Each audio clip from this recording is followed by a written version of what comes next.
কোনো সংকট নাই, তেল অ্যাভেলেবেল আছে আমাদের।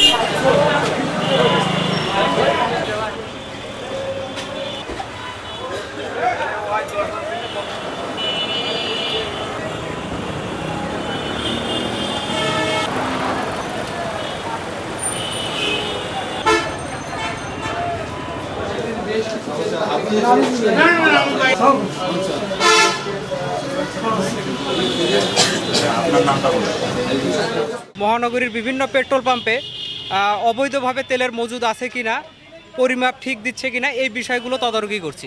তো তারই অংশ হিসেবে আজকে এই সাপ্লাই আমরা এই মেসার্স ইউনিক ট্রেডার্স এই পেট্রোল পাম্পে আমরা দেখলাম।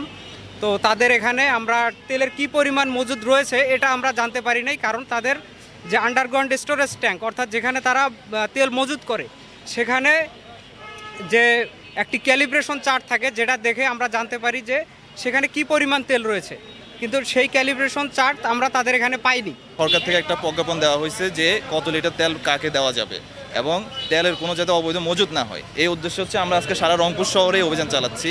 এখন পর্যন্ত আমরা 7টা হচ্ছে যে পেট্রোল পাম্পে গেছি এবং সবগুলোতে হচ্ছে যে মজুদ আছে, যথেষ্ট পরিমাণ মজুদ আছে। আমরা বলবো যে কাস্টমারদের প্যানিক না হওয়ার জন্য, যাতে কেউ অতিরিক্ত না কিনে। আর এখানে হচ্ছে যে আমরা যেটা দেখলাম যে আসার পর হচ্ছে 2টা বন্ধ ছিল, পেট্রোল পাম্পে পেট্রোল বিক্রি বন্ধ ছিল, এটা আমরা চালু করছি। প্লাস হচ্ছে ওনাদের ক্যালিব্রেশন ছিল না যে ওদের কত মজুদ আছে, এটা আমরা বলতে পারতেছি না, যার কারণে হচ্ছে ওনাদেরকে এটার জন্য সময় দেওয়া হয়েছে যাতে এটা করে নেয়। আমরা হচ্ছে তাকে 10,000 টাকা জরিমানা করছি সতর্কতামূলকভাবে। অন্য জায়গায় হচ্ছে আমরা একটাতে হচ্ছে মজুদ পাইছিলাম যে হচ্ছে বিক্রি করতেছিল না, তাকে 20,000 টাকা জরিমানা করা হয়েছে। বাকিগুলো হচ্ছে সবাই বিক্রি করতেছে, মানে সব জায়গায় হচ্ছে যথেষ্ট পরিমাণ হচ্ছে সাপ্লাই আছে।